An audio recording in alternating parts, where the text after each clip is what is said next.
I am so glad you convinced me that the family car should be the Defender 110. It is so beautiful inside. It's so comfortable and it just feels indestructible. Yes, it really is. I've been waiting a long time for the new model to come out. The Defender 110, I'm telling you, it's my favorite car of all times. It's my third one. You know, I have stories of going off road. The guy managed the group. He was like, "What are you doing in this beautiful car?" I'm like, "I'm going off road." He's like, "Are you sure? Because you can use one of ours." And then they look like Mad Max cars. I'm like, no, we're going to do this. And he was shocked. Wow. Well, it's great because the Defender has been reimagined for 21st century adventure, and its unparalleled off-road ability as well as its robust interior are invaluable whether you're headed towards uncharted territory or just a weekend of exploration. The Defender 110 tackles challenging surroundings with absolute confidence. The SUV conveys strength outside and in, featuring peerless technology like an intuitive driver display and an award-winning infotainment system. That's my favorite part, to keep you connected no matter where the journey takes you. Adventure is unique to everyone, and so is the Defender. Choose from the two-door Defender 90, the four-door Defender 110, or the larger Defender 130 with the ability to seat up to 8 passengers. You'll find uncompromising performance in all three. So pack up and go even further with the Defender 110. Learn more at LandRoverUSA.com/Defender. These days, we're all investors, trying to be smart with our money despite our worst impulses. But at iShares, we believe that deep down inside of every investor is a better investor. One that's just waiting to be let out. Explore iShares ETFs and insights and let your best investor out. Visit iShares.com for more information. Welcome to Good or Bad. I am so excited, AJ, for this particular episode. I have to say, I am excited too. Because it's an interesting one because it's stories, good or bad. Are stories good or bad? And what I think is interesting is I make my living from telling stories, as do you. And yet I have become more and more skeptical of stories. Well, it's interesting because in a very broad definition, and maybe we can get to this, very broad definition, everyone makes their living from stories. But let's just stick to the fact that professionally, you and I write stories and get paid for them. Right. Well, that's a good place to start, though, to define stories. I think today we're talking about nonfiction stories, true story or allegedly true stories. But I would say fiction stories and nonfiction stories have the same structure. Well, that's what I think. I think a story, well, the way we're going to define it today is it's something that has a beginning, a middle, an end. It's got characters with motivations. A good story usually has conflict and resolution, and that's as opposed to sort of data, like just here's what the economy did yesterday. Right. Here's what the stocks did yesterday. Here's how many people died from this disease last week. Yes, exactly. So the anecdote versus data. And I would add that I think stories, and I don't know if this is kind of like Joseph Campbell in his the hero's journey argues that stories have this primal evolutionary structure, which is the arc of the hero, which just there's lots of definitions of that, but very quickly, the main character gets a call to action or a call to go from the ordinary world to the extraordinary world. He rejects it, but then falls into it, finds mentors, finds friends who help him along the way, has bigger and bigger problems until finally facing the biggest problem, and then in victory returns home to share the knowledge. It's kind of the typical arc of the hero. And I do think both nonfiction stories and fiction stories tend to have that structure if they're successful stories. Yeah, exactly. There are some things that make sticky stories. And God, I hope that I'm not going to have bigger and bigger problems. I feel like I already. But like, think about. Let's just take your book, your best-selling book, The Year of Living, or My Year of Living Biblically. Was it the year or my year? I forget. The year of living biblically. You had to think about it a second. I saw.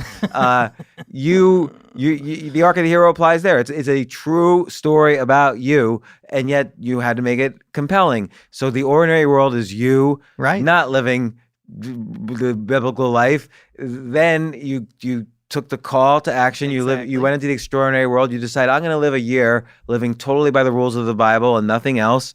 And then you had bigger and bigger problems along the way. Yep. You found new colleagues and peers to help you, like you consulted with other religious people, with Right. rabbis, with atheists, and so on. And then finally, after you confronted bigger and bigger problems, and maybe the biggest problem towards the end, you came back and shared the knowledge by writing the book. And that's your career. I know. And I have issues with it. I mean, it is interesting because I definitely structured the book almost in a novelistic way. And all of it was true. It's just the way I decided to, what I left out was a lot. So, but let's, before we start trashing stories.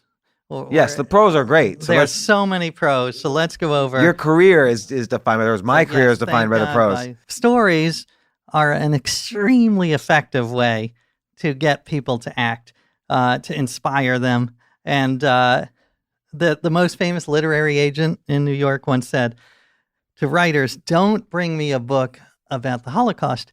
Bring me a story about Anne Frank. Because our brains are not programmed to comprehend the big picture. We need to focus on the one person. And there's a famous study that I'm sure you know about. When getting people to donate, if you focus on that one person, on the one girl with a disease, not the statistic that 10,000 people have the disease, that will raise a lot more money. So it's a much more effective way to inspire people. Can I say something related to that? Yeah. So there was a study done. These scientists or grad students bought a bunch of knives from China and put them for sale on eBay, and they sold them all for a certain price. Then they took the same set of knives. They bought the same set of knives again, and they told a story about these knives came. It was all true, but these knives came from China. Here's what they're good for. Here's they told the story of those knives. It like tripled the price. So I don't know the exact numbers. We'll have to check that, but it was some significant increase in price. And eBay's an auction system, so they didn't set the price. It was determined by auction. So storytelling That's interesting. actually Right. increases price. People want stories. Stories are currency more than just about anything else. That is interesting. Yeah. And that's what heirlooms are. Like there's story of the heirloom. It's really just a wooden box, but you tell a story about it and suddenly it becomes this sacred thing. Right. Like if you say a chair is like Art Deco, the price just went up. Yeah, exactly. Because we associate a bunch of stories about what that means. Right. And we apply it to that chair. Can I give another positive that I think? One, I think narratives are so helpful in retaining your sanity and not like spiraling into just helpless depression. At least that for me, turning your life into a story instead of just a random series of events with no meaning. Like turning it into a story is so important. I remember I often tell the story of how when I had my first media appearance, it was like a local radio show in San Francisco where I lived.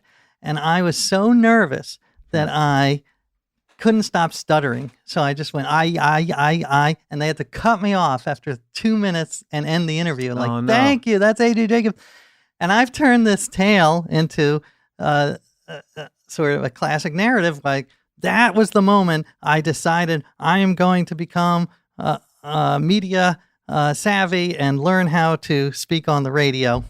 And that's not true. That's Right. probably not true. But it's interesting because I remember as a kid, often my favorite comic books were the origin stories of superheroes. There was even a series in DC called Secret Origins, which told the origin stories of each superhero. And it was a popular comic book. But I love an origin story. Yeah. But you're right. Like people always want, like, when did you decide to do X? And they always want like They that want a moment. They want that call to action moment. That moment that took you from the ordinary world into the extraordinary world, and you meet Obi-Wan Kenobi, and Right. you fight Darth Vader, and so on. And it's not a good story to say, oh, there were about 30 incremental small realizations that sort of swayed me. I took 2 steps forward, 1 step at that.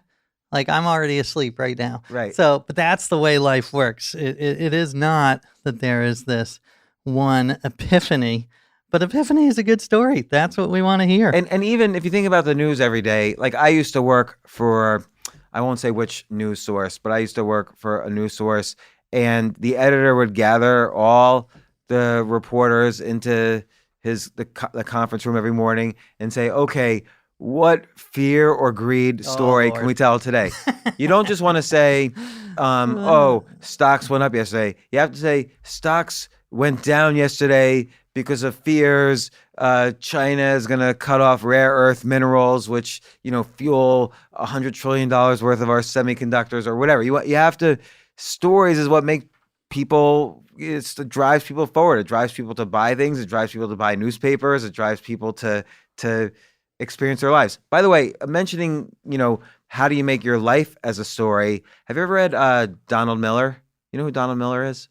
No, tell me more. So he's written a bunch of books about this. Basically, one of his books, and I forget the name now, but he wrote a book about where the whole book is about how is he living the arc of the hero, because he wants to be a hero in his own story. Right. You don't want to be one of the guys who just beams down with Captain Kirk and then dies. You want to be Captain Kirk in your story. Oh, I love that idea, though, of being like a cameo player in your own life story. Like it's like Gildenkrantz and Rosen. Oh man, right? The play about these 2-bit characters in Shakespeare, Rosencrantz and Guildenstern. But that is funny. You're right. We all make ourselves like the center of the universe. Or we should. Not the center of the universe, but we should think about a little how we can be the hero in our own story. Well, we don't always just want to live. We should and we shouldn't. Maybe, there's right. We're just going on the pros and cons. Yeah. But a possible pro is that asking yourself, how can I go from the ordinary to the extraordinary? What colleagues and mentors do I then need? Right. What problems am I going to have that get me out of my comfort zone? And, what knowledge will I gain at the end of this story? And then you begin the next story. There's a sequel. I love it. Yeah.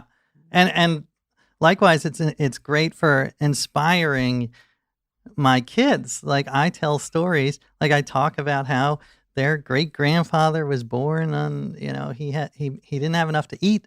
The refrigerator or the icebox was locked because they didn't have enough to eat. And but he worked hard and he became a lawyer. He went to night school, and it's very inspirational. Not only is it inspirational, but you're not just telling a story about a random guy who did it.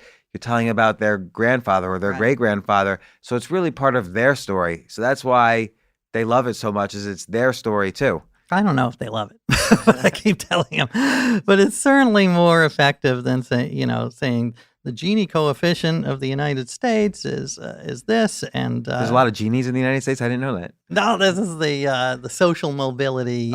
Like there's a certain different societies have different levels of social mobility. So is the U.S. the best or no? No, it is definitely not. We got to look it up. That's for the postscript. But I know we're in the middle somewhere. But it's how much is predetermined by where in the socioeconomic ladder you're born. But a good story is that you rise up. Like a good story is not you are born into a certain caste and you stay there. That's not going to sell in any books. No, and I would argue that, there's so many. The idea of rising up, particularly in America, maybe other places, there's so many stories. Like look at Mad Men. All right, Mad Men is about a guy who came from the worst level of poverty, fakes his identity, and then rises up doing what? Telling stories, making up stories about fictional stories about products so he could sell them better. So he's selling himself and he's selling these products, and that's the story of Mad Men that we love. Ads are definitely stories. Like the story, if you buy this car, you're going to have a glamorous life and you're going to get to marry this attractive person. And Tyler Cowen, the Economist, talks about this. We got to decouple ads from the story from the product. Because very hard to do though. It is hard. Because we're inundated by it all day long. Yeah. And think of the think of the iconic products that we still use today, like Apple products.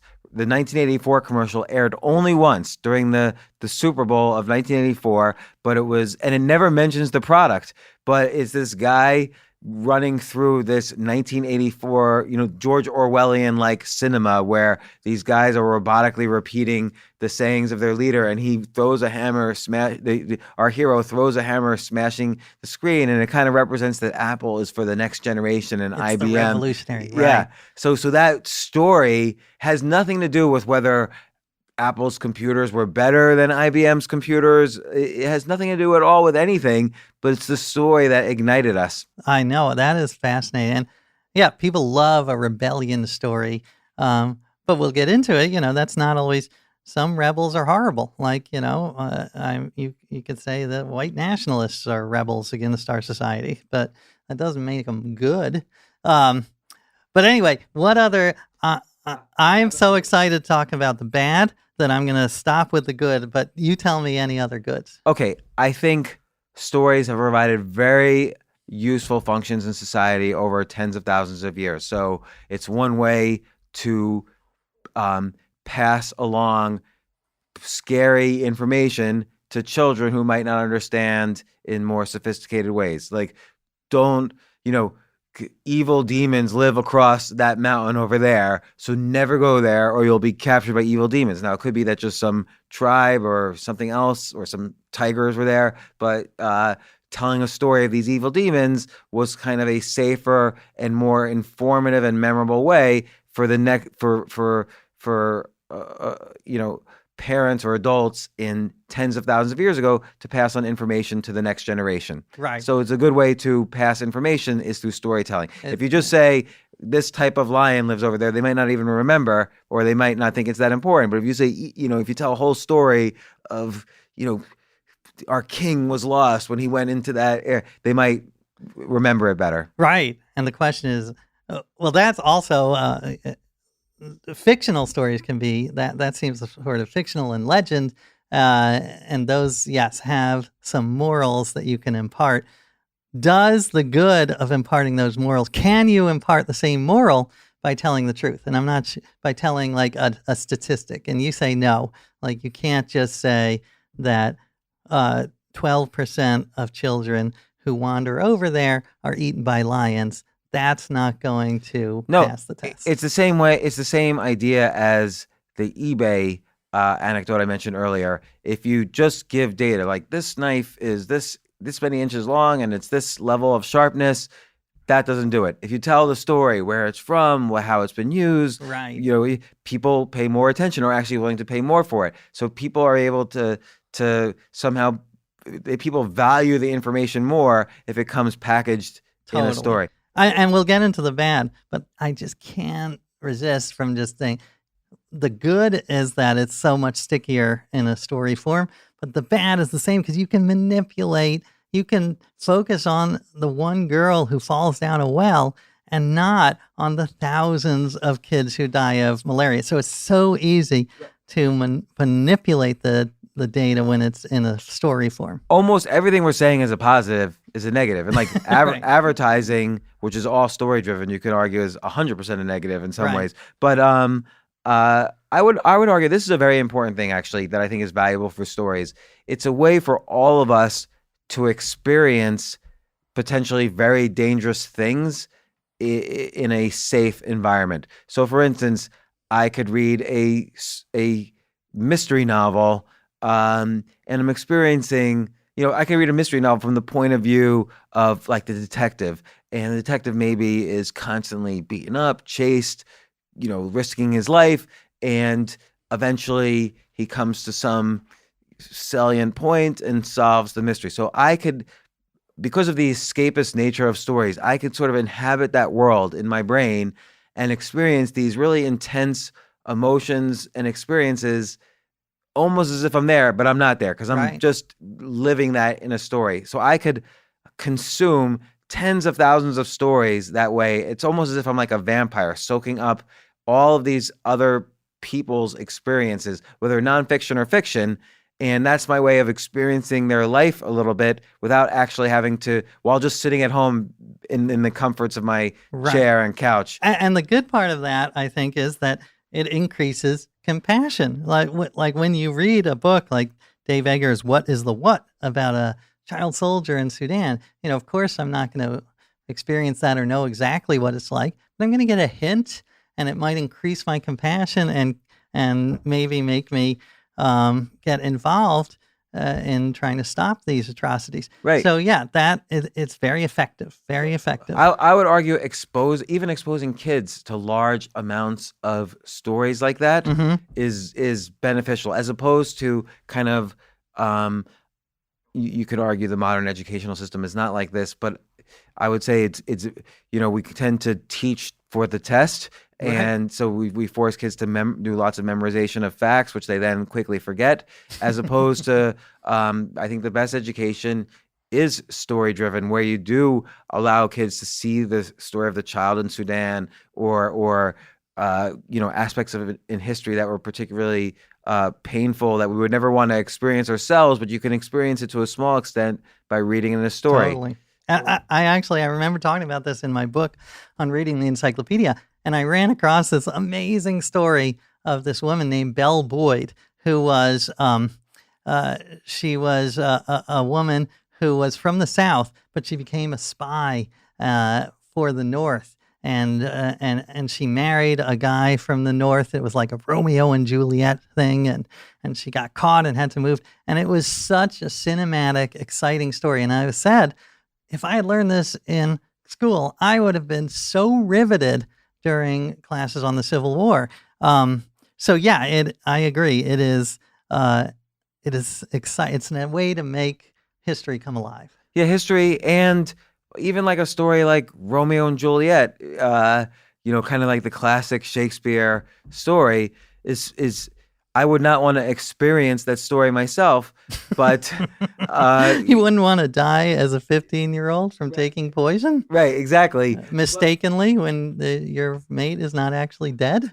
Exactly. I wouldn't want to experience that, but reading it does make you experience it a little bit. Your brain sometimes doesn't fully distinguish between the story and reality, and you experience it, and you experience these emotions. People cry watching Romeo and Juliet, and you can. So in other words, it's a safe way to go through dangerous experiences or dangerous emotions without being really personally or physically affected. Love that. And we've talked about this before, but as a teaching mechanism, better to learn about the Holocaust by reading about Anne Frank than just saying this many people died in this place in this year. Just being force-fed facts. Stories always seem to be better as a teaching mechanism. Yeah. And I can say always without having the research in front of me because that's the only way I've been able to learn. I don't remember any facts from school. I only remember stories. And we write stories. We know this is the best way to communicate to people. And I know this just not only from the point of view of someone who's written books and articles, but even as someone who's done advertising, those stories sell. Yeah. And you can't just say, buy this, it's better. You have to tell the story of why it's better. That's usually a story. And you will find an attractive mate. Yeah.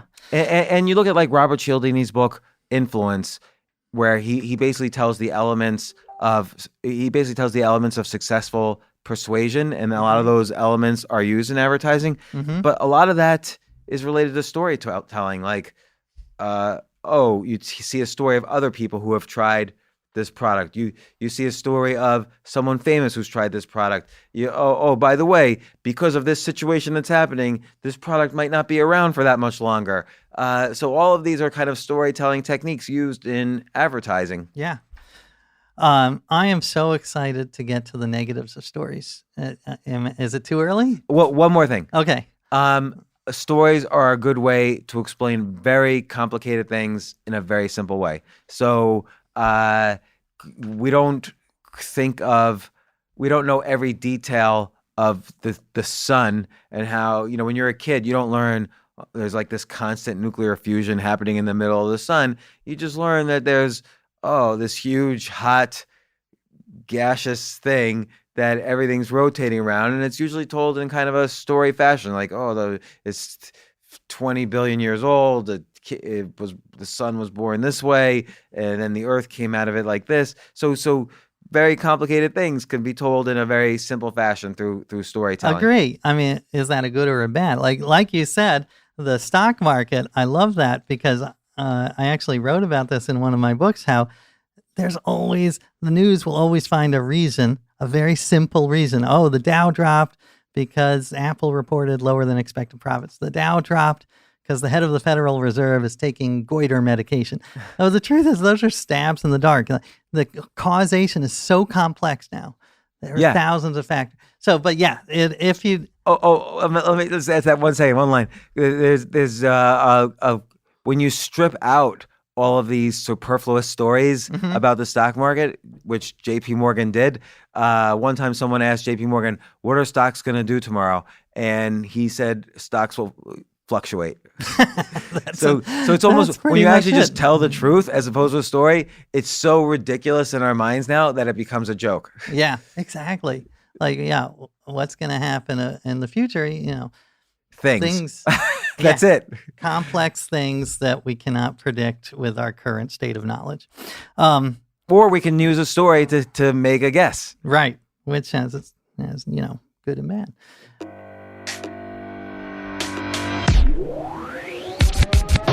Oh my gosh, I love these clothes. Mizzen and Main. That's Mizzen and Main. It really is the most comfortable work clothes.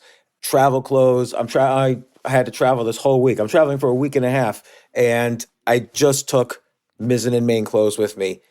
Close out 2023 in style with comfortable, breathable, packable, and machine washable pieces from Mizzen and Main. As you wrap up your year-end goals, enjoy a Mizzen and Main dress shirt that you can wear confidently. I like that they've very, very just nice, solid colors. I don't really like to get all fancy in patterns and everything, although they do have some pattern shirts, but very comfortable clothes, stretchable pants. It's just super comfortable, but they look professional, and you can wear them casually or professionally. I like some of their flannel shirts or untuck shirts. I love untuck. I never tuck in. So again, whether you're shopping for a special someone or giving yourself the gift you really want, I just buy myself gifts. Mizzen and Main is the perfect gift for any guy who works, travels, and cares about looking and feeling great. As you could tell by my many photos across the internet, I care about looking fantastic. I'm practically a model. And let's be honest, every guy loves to look great. So again, shop now at mizzenandmain.com and save 20% when you spend $130 or more using promo code James. That's promo code James at Mizzen and Main, Mizzen and Main.com.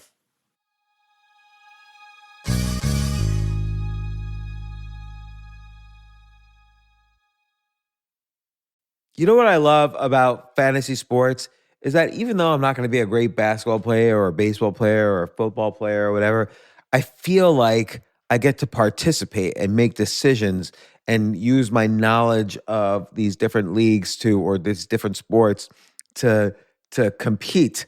So it's like I can pick my team or I can pick my favorite players, and I could use my knowledge to make predictions and maybe even make money.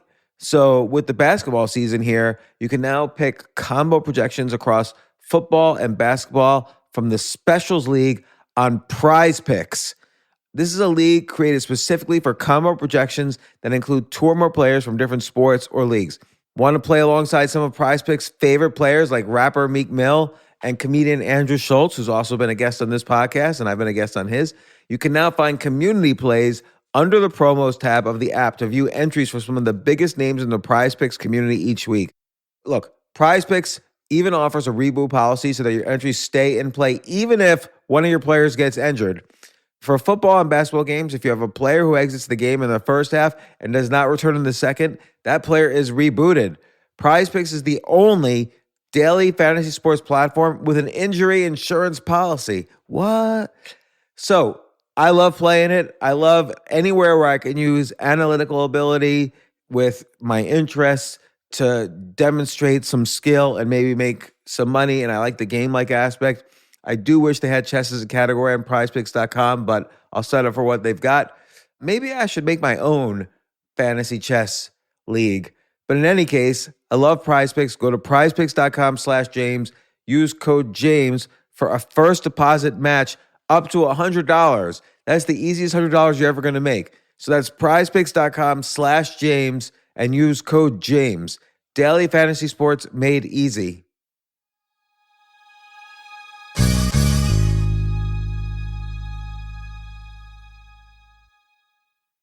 The future of learning is definitely online. Like, it's such BS that you have to spend $200,000 or take $200,000 in loans and go to some fancy school when it's useless. It doesn't guarantee you a job. Most employers, including me, do not care about degrees or grades or anything like that. We want to care that you love what you're doing, that you know what you're doing, in some cases that you have experience or that you're willing to learn. But people in general love learning and are curious. Like, the key to success is curiosity. And I think masterclass.com is the perfect model for online learning. I'm really happy they're sponsoring this episode. If you're going to give a gift, give the gift of learning. Masterclass makes a meaningful gift this season for you and anyone on your list, because both of you can learn from the best to become your best, from leadership to effective communication to cooking. Let me tell you some of the classes I've taken. I've taken comedy from Steve Martin. I mean, can you believe I can take a class from Steve Martin on comedy, or Judd Apatow, my favorite comedy director? I could take an actual class from him on writing. Wolfgang Puck on cooking. Dan Brown on writing, or Judy Bloom, who's been on this podcast, on writing. By the way, Wolfgang Puck also has been on this podcast. It's such a pleasure. I try to take classes all the time from masterclass.com. And whether you're watching Masterclass on TV or listening in audio mode in the app or on their site, the quality speaks for itself. It's like these Masterclass instructors are your own personal mentors that are going to help you reach the next level. How much would it cost to take one-on-one classes on comedy from Steve Martin or on chess from Gary Kasparov? You just wouldn't be able to do it. But it would cost hundreds of thousands of dollars. With a Masterclass annual membership, it's $10 a month. Memberships start at $120 a year for unlimited access to one-on-one classes with all 180 plus Masterclass instructors. So it's not just $120 for one instructor. You get all 180 plus Masterclass instructors. Boost your confidence and find practical takeaways you can apply to your life and at work. And if you own a business or are a team leader, use Masterclass to empower and create future-ready employees and leaders. That's the real education in today's world. So this holiday season, you can give one annual membership and get one free at masterclass.com/JAS. JAS, of course, stands for the James Altucher Show. So right now you can get two memberships for the price of one at masterclass.com/JAS. Masterclass.com/JAS. Offer terms apply.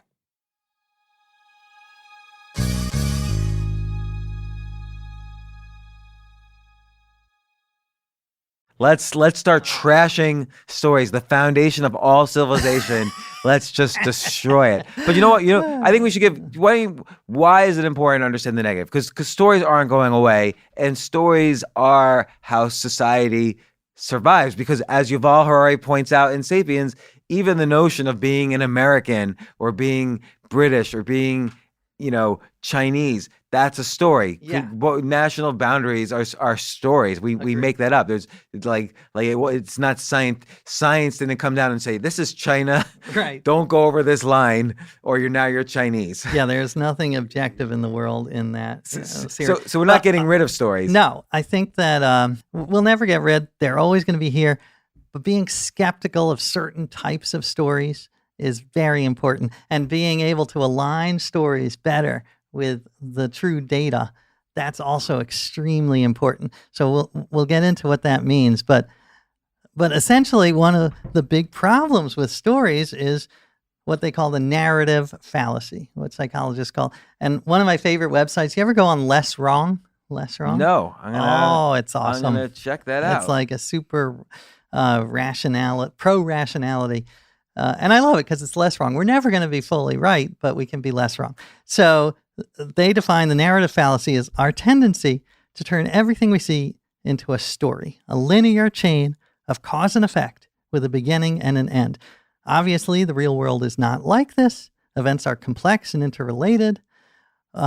We know this, but the hard part is convincing our brain of the fact. And they point out that we are wired for stories. Yes. Evolutionarily, like a story like see tiger, run, don't die. That is an important story to know. But now the world is so much more complex, but we're stuck with this very simple linear hardware. And that's where I think it causes problems. So I've written down like four ways stories distort our thinking in a dangerous way. And it's because we're wired for it. This is why our brains are susceptible to being distorted. But before we go over these ways, and we can, by the way, and this is so Daniel Kahneman, who writes, he wrote in the book Thinking Fast and Slow, he won the Nobel Prize for his work on cognitive biases, in part on cognitive biases. He basically says even if you know these things, you can't avoid thinking in these ways. But it does help to be skeptical, and awareness is always the first step. So they say in AA, awareness that you're an alcoholic is the first step towards we curing. are addicted to stories. And it's funny you mentioned that it is wired in, because there was a fascinating study, it's a long time ago in the 40s, where they would show people an animation of a big triangle, a small triangle, and a circle going around a screen. And people created stories that the big triangle was the villain and the little triangle was the hero, because that's the way we're wired. But it's just a bunch of lines randomly going on a screen. That's interesting. And again, I would say even further is that I do believe that the arc of the hero or some form of it is kind of wired into our brains, which is why we like Star Wars more than, I don't know, all the stories we don't know about. It's true. There are millions of stories of but just Star Wars matches beat for beat. Harry Potter, the Bible. You look at all these like famous stories that we know and love and revere. They're all the same, just put in different contexts. And and that's an important thing to understand. As a storyteller, it's okay to quote unquote steal which is basically what George Lucas did. He wanted to do a Western set in outer space. Yeah. So he studied the structure of a Western. He read Joseph Campbell's book on the arc of the hero, and then he did it in outer space. Yeah. And you brought up Romeo and Juliet earlier. That was, Shakespeare stole that plot literally from poems and other plays called Romeo and Juliet. But he just wrote it so much more beautifully. All right, so number one. I didn't know that. There was another story called Romeo and Juliet. Oh, yeah, it was like a myth. It was like a long-time legend. It was like, Goldilocks and the Three Bears. But anyway, all right, so number one for me is that a good story tends to have a hero, and it glorifies the individual. And the problem I have with that is that nowadays, all good things, most of the problems require the cooperation of hundreds, thousands of people. But a good story is about the single hero. And I'll give you two examples. One, Paul Revere. We all know he's an American hero. But there were several other people riding that night, warning colonists, including people who would say Israel Bissell. He rode more miles than Paul Revere, but no one knows his name because the poet Longfellow decided to focus on Revere because he decided he needed one hero. And so now we all know Revere, and poor Bissell is spinning in his grave like, what about me? I was there too. I think you should write the story of Israel Bissell. The Midnight Ride of Israel Bissell. It is a he did it while he was doing a whistle. Oh, it's perfect. Gonna do a rap on it. Done. And the second example is Adam Grant, who we've mentioned, I think, before. The psychologist talks about Jonas Salk. He was on the cover of Time magazine. He found the cure for polio. But the truth is, he was part of a team. There were 6 people on his team who did major work on it.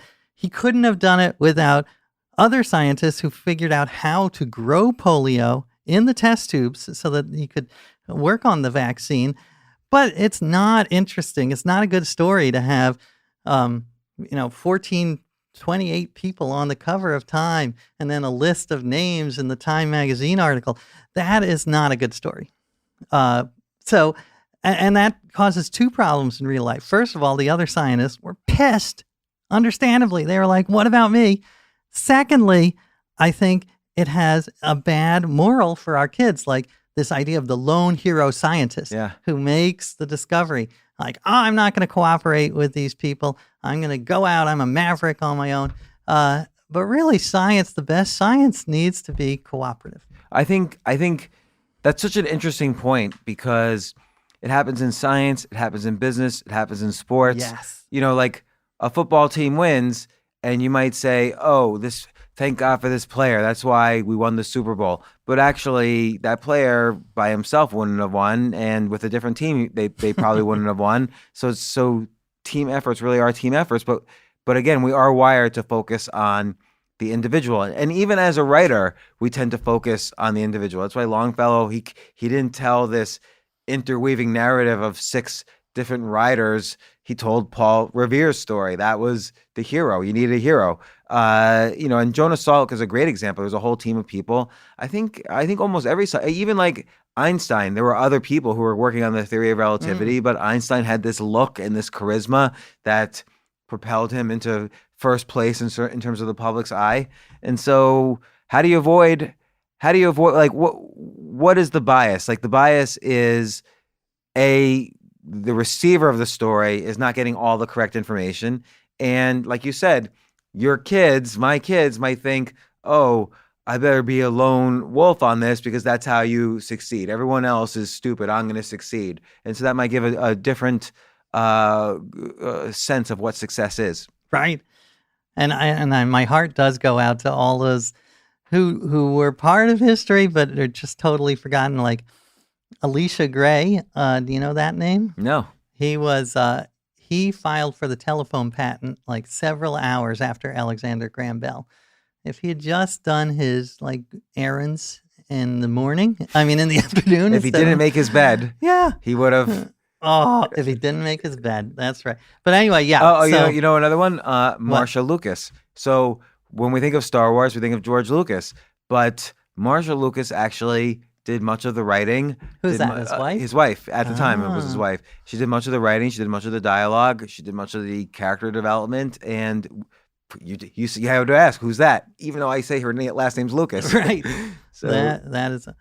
All right. So glorifies the individual is one. Number 2 is kind of related. It really amplifies this availability fallacy, which is that the most interesting, recent, memorable things are at the top of the mind. Because something like humans or bad guys, good and evil with motives, that's a good story. Like a shark bite. That's exciting because you got the villain, the shark, and the biting. That's a good story. Kids dying of diarrhea. It's not a good story because it's more passive. There's no particular visual villain. It is 3,000 kids die from diarrhea every day. Every day? Yeah. No. It is a shocking number. That's around the world, maybe. Oh, yeah, not in America.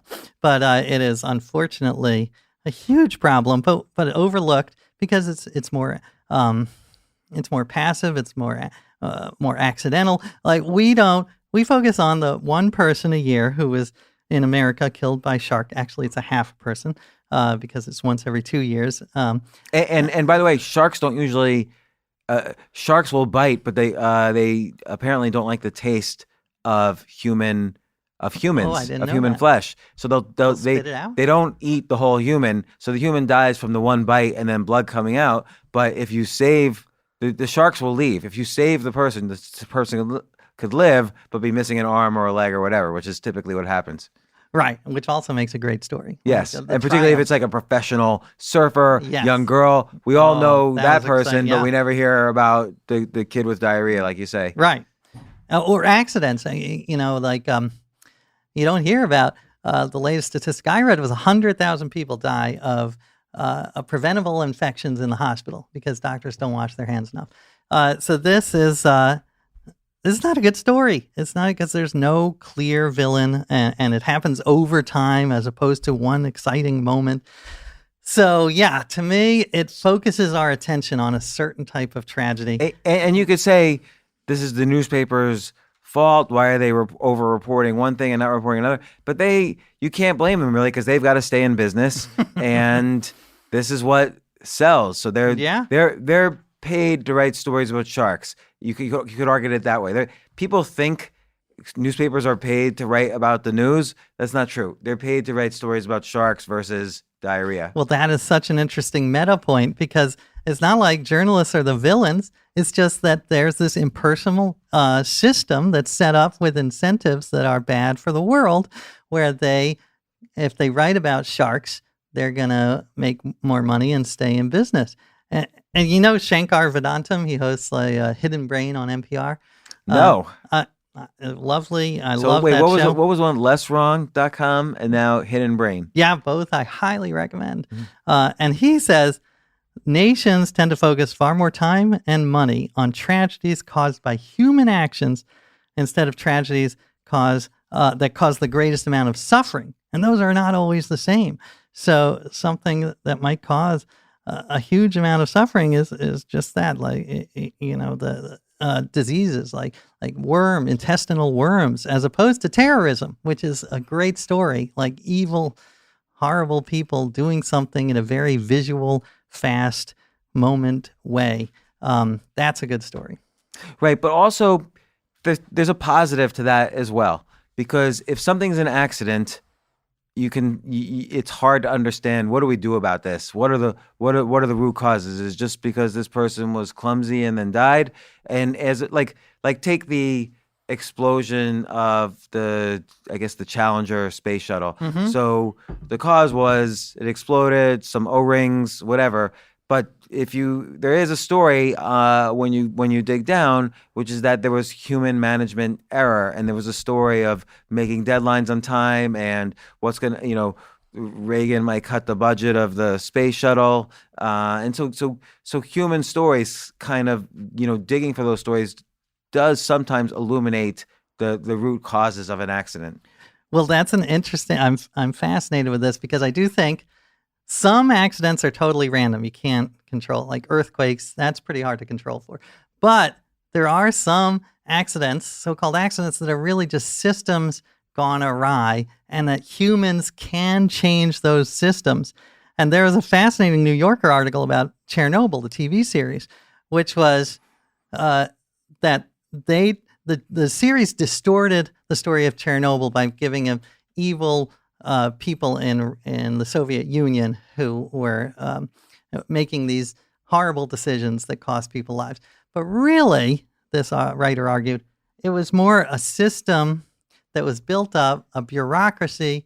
No one was totally at fault. It was just these horrible incentives. So if we can adjust those, if we can change the system, if we can, there are ways to cure people who have intestinal worms. You've just got to set up a system where people get the right medicine. So I do think that just focusing on human-caused error, human-caused suffering is bad, because there are non-human caused suffering that we can work on. But knowing this bias, okay, let's just call it like our storytelling or Mm-hmm. a story believing bias. Right. You do see examples where they don't advertise, take this medicine, here's what it's made of, here's how you solve intestinal worms. Instead, they'll send over Gwyneth Paltrow or whatever and say, Right. I really, here's my experience with intestinal worms, and I took this, and here's what happened. So storytelling is the way to kind of, again, convey that information. Yes, it is effective. But let me give you another example of the sort of the impersonal versus personal, like the here, and why it's a problem. And several behavioral economists have talked about this, like Daniel Kahneman, how climate change is like a perfect storm of bad stories. It's not an interesting story. It's very slow and gradual. It's not like a moment. There's no clear villain, no face you can put on it. It's not very visual because it happens so slowly. And it's complex with hundreds of factors, and the solution is complex too. So that is a large part, I believe, of why we have been able to ignore climate change for so long. It's so deadly dull. But we need to do something about it, even though it's not a good story. We need to change it. I wonder if the way they put story on it now is by describing, well, in 2050, your grandchildren are going to be underwater, if they live in Manhattan. So they kind of figure out ways to describe the outcomes via stories. Yeah. And that sort of lights a fire under people. But I think, we're getting to the negative. We discussed already. A lot of advertising is based on storytelling, and that tends to be manipulative. Often tends to lie about the benefits of a certain product, so that you feel inclined to buy. Because like if some supermodel is eating a hamburger, you think, oh, I could eat that hamburger and too. Or so storytelling is could be very manipulative. Right. Also, this is a classic. The quote, "Religion is the opiate of the masses," from Karl Marx. Religion is essentially a story. So it's a story of creation. There's usually heroes in every religious story. But what's the outcome?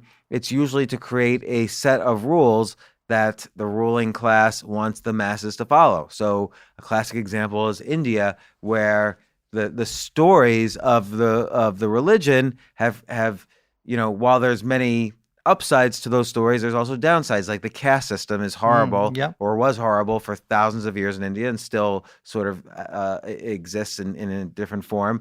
And that entire caste system was created by the stories of the religion. And stories of heaven and hell are a way to keep children in line. Often, like, you're going to go to hell if you do this, this, this, and this, and it kind of keeps people behaved in the way that the adults want them to behave, whether that's good or not. Similar to religion, there's and you brought it up earlier. There's nationalism, like America is the best because we're the first country to have freedom and all these things, and that kind of creates this story where we maybe ignore some of the downsides of what America does, both overseas and internally. And so economic systems like capitalism and nationalism, communism, religions, all religions basically are stories, and we all assume they're real. The reality of a religion is blended with the fiction. We don't know what's fact or fiction because we've been telling these stories for thousands and thousands of years. So it becomes a real debate. Like, do you teach creationism in school? Did Moses part the Red Sea or not? Like, people today think these stories could be real because we've been told them for thousands of years, but in reality, they probably were just stories told by, again, either adults or the ruling class to control kids or lower classes or whatever. Yeah. Well, like you say, stories they're a tool. They can be used for good or bad. I just worry a lot of them are used for bad. Yeah, and again, as Yuval Harari points out in *Sapiens*, even money is a story. Like, why do you believe? Like, I don't know if you have a dollar bill on you. I don't know if I do, but why do you believe like a dollar bill should buy you? Like, here's $100 bill. Why should this buy me this a green pair of piece shoes? of paper? Right. It's just a green piece of paper. It says, "In God we trust." So because we've been told all these stories about God, oh yeah, in God we trust, I guess this is valuable. And then it's got this picture of what is this hall, Federal Hall or something, where the United States was the story of the United States was conceived. So the United States is the story of the United States was conceived there, and it's got a signature on it. So it's like the story of contracts is, it must be a contract, so I've got to believe this. So all of these stories combine on this $100 bill to make us believe that this little piece of paper. You carry around $100 bill? You're fancy. I do, yes. I actually, it's a hard, if you take out like a couple $100 bills from the ATM, it's hard to get 20s, and nobody takes a $100 bill, so it's hard. All you can do is snort cocaine with it. But that's a good example of what's good and bad, because I do think the monetary system has made trade possible. So that particular story, that particular fiction has had huge amounts of positive consequences. Positive and negative, because again, the story of like, why is America America and Canada Canada? It's just a story that we're different somehow. Yeah. And nationalism, that story has its pros and cons for sure. Can I give you one other negative? Yeah. Before we wrap up I think stories underplay the role of luck, and I'll tell you why I think that's a problem. A good story is humans doing things as opposed to things just happening. So like JFK being assassinated by a conspiracy of Cubans and the mafia. That's a good story. JFK being randomly shot by this loner loser. That's not an interesting story. It makes it almost meaningless that the world could change by this loser with a bad haircut. Our brains crave some sort of bigger meaning. And I think this is a problem, not just because it's not true. A lot of things just do happen by luck. I think it's a problem because it causes a lack of compassion. So when we see someone who's poor, we can tell ourselves the story, they were lazy. They were lazy. It's not that they had total bad luck and were born into these circumstances. They were lazy, therefore they didn't. Or someone who's fat. We can tell ourselves the story. It's a more interesting story that they have no willpower and they just eat Whopper Juniors 40 times a day. That's a more interesting story than they have some sort of hormonal imbalance that makes them fat. We want a human cause, like a motivation for everything. And I think it affects our compassion towards those who've just had bad luck. I think that's a great point, and it's related again to let's say kind of the ways religions have used stories in negative ways. Like, why should there be a caste called untouchables in India when that for thousands of years it kind of is the sperm lottery, like what caste you were born into. And I'll say there's one more negative, which is escapism. So sometimes I have found for myself, let's say I don't have a job or I'm going broke or I'm having problems in a relationship, I often dive into reading novel after novel or binge watching TV as a form of escapism. I could live in another world for a little while instead of dealing with my own world. And we see this actually as unemployment goes up. People tend to sort of retreat. Like games now, computer games are so sophisticated, they're almost, you become an actor, a character in a story in another world. And people retreat, like young people retreat into these other worlds and stay there. And they never come out. And it's a big problem in some societies where, marriages are going down, relationships are going down, number of relationships, because people are just getting, sort of, they're living these lives of quiet desperation and retreating into living in stories instead of living in real life.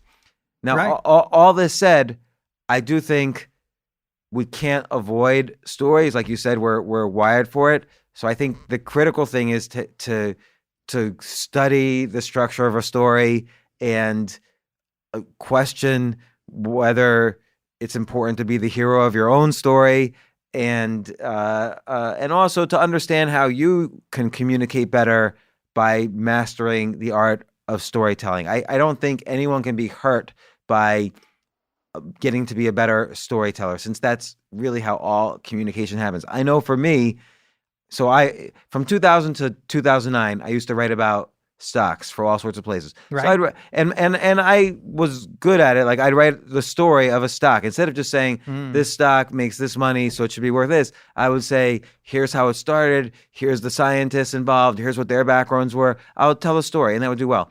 But what I noticed was when I switched to telling my own story of failure and bouncing back and the things that I went through, and rather than just giving a list of like self-help, like this is what you do this, telling my story and saying this is not self-help, this is my story, you could pay attention to it or not. My audience, so meaning my career, quadrupled or went up by 10. Right. So understanding the structure of a story and using it, whether it's nonfiction, fiction, public speaking, building a company. When you build a company, who is the hero in the story? It's not you, it's the customer. You're inviting the customer to go from the ordinary world where they're not using your products to the extraordinary world where they are using your products. I like that. And you encourage them along the path of your story. So your ability to tell the story of your company actually makes your company bigger, better, more successful, and so on. So despite all the positives, despite all the negatives, it's very important to understand storytelling and be aware of all these biases and try to master or get better at the structure of storytelling. Right. Love it. I have one more negative because I can't resist, and then I'll give you what sort of my takeaway on this. Sure. The other negative is that I remember Lady Gaga this year gave an Oscar speech about how showbiz, how hard it is, and how hard you have to work, and everyone's telling you no, no, no, and then you work hard enough and you will make it. And that is an awesome, inspiring story. But the truth is that that's like 1 out of 1,000. Like 999 people don't have the talent or luck, and they're just gonna like that speech. I worry will cause thousands of untalented kids to waste their lives trying to be singers when they could be doing something else. So that's an example of selection bias. We only hear the stories of the people who succeed. So if you just read the stories of success, like, oh, Mark Zuckerberg, Bill Gates, you would think to yourself, okay, the first step in the story of success is dropping out of college. And that's an example of selection bias.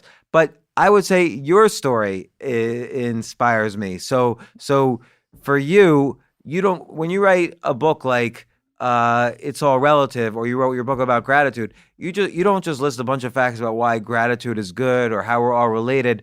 You make yourself the hero of a story that becomes your book. So instead of just saying, hey, we're all related, here's the scientific research, you start creating the world's largest family reunion, and you go out and meet all your relatives. You go from the ordinary world to the extraordinary, make yourself the hero of it, and then you write your story.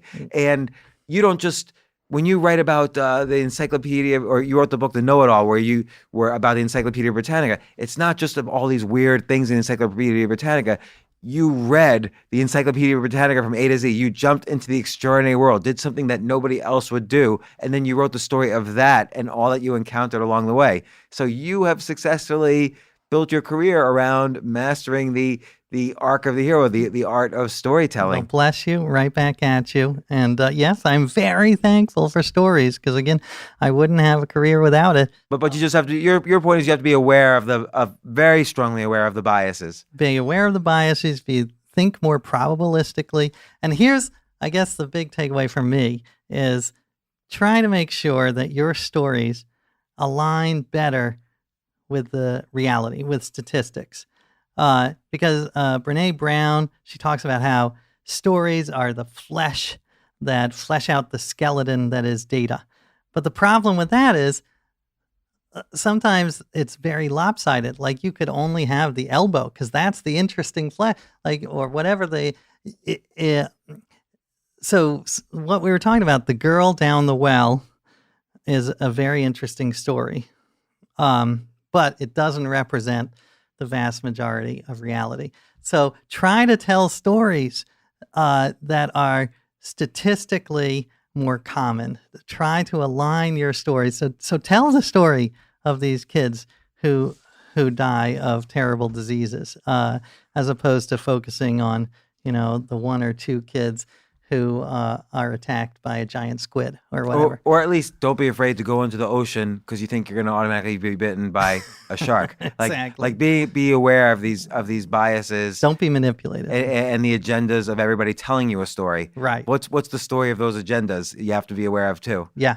Try to embrace the boring. Try to be more open to boring, complex, nuanced, gray stories that may or may not have villains. So there's something I always say, which I'm going to say in a slightly different way, but there's always a good story and the real story. So if my daughter wants to go study at the library late at night, I'll say, why are you going to the library instead of going here? And the good story is she'll say, oh, I can study very easily in the library and all the books are in the library. But then there's the real story, which you never get. But the real story is, there's lots of boys here, so I'm going to hang out in the library. So always look for the real story when you hear a good story. I like it. All right. Well, there you go. My belief is that this episode will change the world and we will all become liberated and live in a utopia. And master storytellers, because I do think people can improve their lives by getting better at storytelling. True. Just tell the right stories. Yes. Use your power for good. That's right. Exactly. With great storytelling comes great responsibility. Exactly. Uncle Ben from Spider-Man. Thank you, James. Thank you, AJ.